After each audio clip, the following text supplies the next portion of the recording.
আজকাল আমাদের সবারই খুব বেশি চুল রুক্ষ শুষ্ক হয়ে যাচ্ছে, মাঝখান থেকে ভেঙে যাচ্ছে। চুলটাকে ধরলেই পাটের দড়ির মতো খসখসে মনে হচ্ছে। চুলের উজ্জ্বলতা ও মসৃণ ভাবটা তো একদমই নেই, উপরন্তু চুল বেশ কুঁকড়ানো। আর এই সমস্ত সমস্যার সমাধানে কিন্তু আমরা ঢেঁড়স ইউজ করতে পারি। এই ঢেঁড়স দিয়ে ঘরেই হেয়ার স্পা করা যায়, আর পার্লারের মতো ক্যারাটিন ট্রিটমেন্টও পাওয়া যায়, এবং সেটা নির্ভেজাল ঘরোয়া উপায়ে। এই ঢেঁড়স দিয়ে কিভাবে ঘরেই ভালো একটা হেয়ার রেমেডি তৈরি করবে ও কবে কিভাবে ইউজ করবে এবং এর কি কি উপকারিতা রয়েছে তার সমস্ত তথ্য এই ভিডিওতে রয়েছে, তাই স্কিপ না করে পুরো ভিডিও দেখার অনুরোধ রইল। তো চলো ভিডিওটা স্টার্ট করি।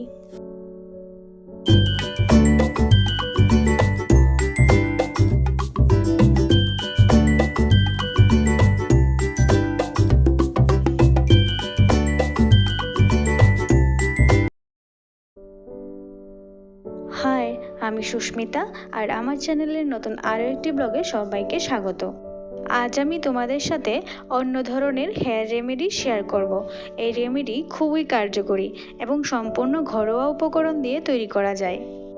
এটা বানাতে আমার লাগবে এই রেমেডির প্রধান উপকরণ ঢেঁড়স, আর তাই আমি নিয়েছি 8 থেকে 9টা ঢেঁড়স।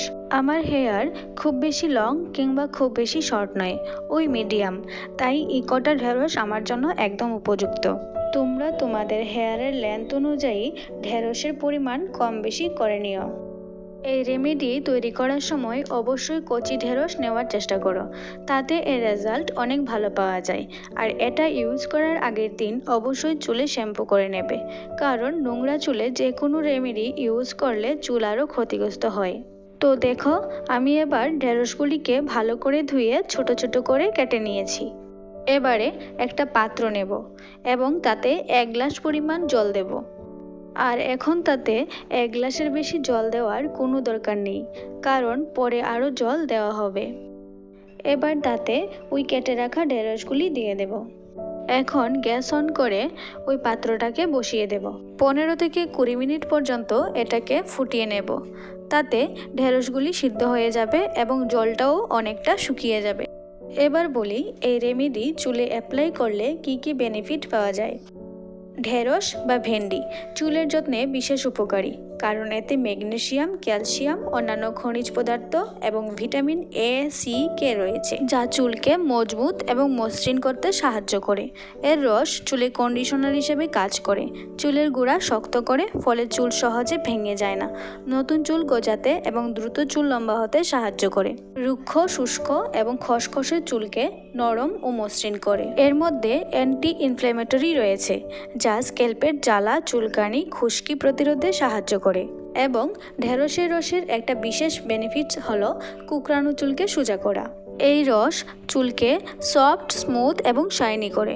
এক কথায় বলতে গেলে ঢেঁড়সের রস পার্লারের মতো ক্যারাটিন ট্রিটমেন্ট দেয়। এই রেমেডিটা যদি সপ্তাহে 2 দিন করে টানা 2 মাস ব্যবহার করতে পারো, তাহলে এর রেজাল্ট দুর্দান্ত পাবে। তাছাড়া প্রথম দিন তোমরা ব্যবহার করে বুঝতে পারবে যে তোমাদের চুল কতটা সফট এবং স্মুথ হয়েছে।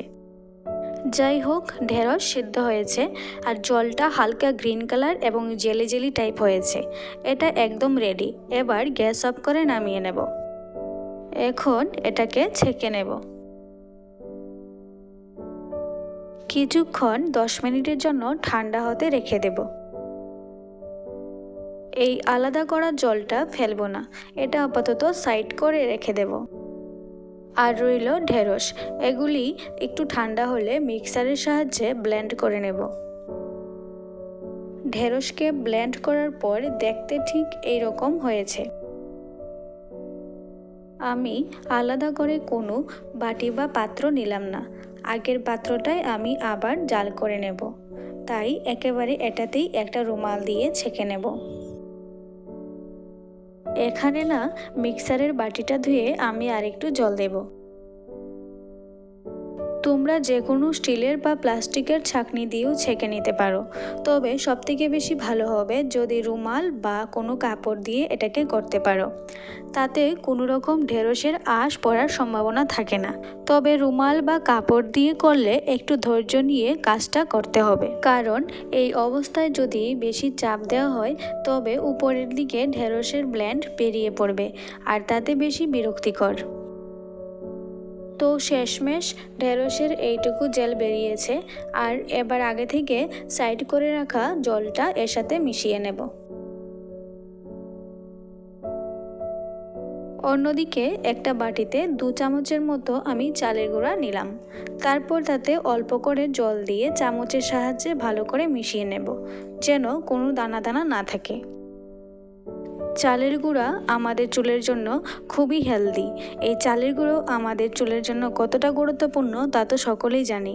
এখানে চালের গুঁড়ার পরিবর্তে তোমরা কর্নফ্লাওয়ারও নিতে পারো, তবে শুধু চালের গুঁড়া বা কর্নফ্লাওয়ারই ইউজ করা যাবে, অন্য কিছু ইউজ করা যাবে না। চালের গুঁড়াতে রয়েছে ভিটামিন বি, সি, ই, যা চুলের বৃদ্ধিতে সাহায্য করে। এটা স্ক্যাল্পকে পরিষ্কার করে ও খুশকি দূর করে, এবং কর্নফ্লাওয়ার চুলের ভলিউম ও ঘনত্ব বাড়ায়, স্ক্যাল্পের চুলকানি বা জ্বালাপোড়াও কমায়। এবার মেশানো চালের গুঁড়োটা ওই জেলের সাথে ভালো করে মিশিয়ে দেব। এখন হচ্ছে মেন কাজ, গ্যাসটাকে লো ফ্লেমে রেখে কিছুক্ষণ জেলটাকে ভালো করে ফুটিয়ে নেব। তবে কন্টিনিউয়াসলি নেড়ে যেতে হবে, তা না হলে নিচে পুড়া লেগে যেতে পারে। বেশ কিছুক্ষণ জাল দেওয়ার পর এটা ঠিক এইরকম গাঢ় হয়ে এসেছে। এবার এটা গ্যাস অফ করে নামিয়ে নেব। এর থেকে বেশি গাঢ় করব না, কারণ ঠান্ডা হলে এমনিতেই বেশ গাঢ় হবে। এখন একটা বাটিতে নামিয়ে নেব। সবটা হয়তো আমার লাগবে না, তাই যতটুকু দরকার ততটাই নিয়েছি। যাদের কুকড়ানো চুল তারা ঢেঁড়সকে এভাবে চুলে লাগাতে পারো, তাতে চুল অনেকটাই সোজা হবে। তবে একদিন লাগালে হবে না, টানা অনেক দিন ইউজ করতে হবে, তবেই রেজাল্ট ভালো পাবে।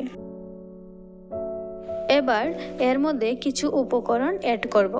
দেব 1 চামচ নারকেল তেল, তোমরা চাইলে অলিভ অয়েল বা আমন্ড অয়েলও দিতে পারো। আর দেব ভিটামিন ই ক্যাপসুল, এটা অপশনাল, তোমাদের ইচ্ছা হলে দিতে পারো, আবার না দিলেও চলবে। আমার চুলের লেন্থ অনুযায়ী এখানে একটা ভিটামিন ই ক্যাপসুল ইউজ করব। যাদের চুল খুব বেশি বড় তারা 2টো ক্যাপসুল ইউজ করবে। এবার সব কিছু একসঙ্গে ভালো করে মিশিয়ে নেব। আর এখন এটা একদম রেডি চুলে অ্যাপ্লাই করার জন্য। তো চলো এবার চুলে অ্যাপ্লাই করি। আমার চুলগুলিকে 2 ভাগে ভাগ করে নিয়েছি, আর হালকা জল দিয়ে ভিজিয়ে নিয়েছি, তাতে অ্যাপ্লাইটা খুব ভালো হবে। আমি কিন্তু আগের দিন শ্যাম্পু করে নিয়েছি, তোমরাও কিন্তু এটা ইউজ করার আগে শ্যাম্পু করে নেবে। প্রথমেই চুলের স্ক্যাল্প থেকে শুরু করব, তারপর একদম চুলের ডগা পর্যন্ত ভালো করে লাগাবো। একসঙ্গে অনেকখানি নিয়ে লাগালে তাহলে ভালো করে চুলে লাগবে না, তাই পার্ট পার্ট করে অ্যাপ্লাই করতে হবে। ঠিক এরকমভাবে এপাশের চুলেও ভালো করে লাগিয়ে দেব।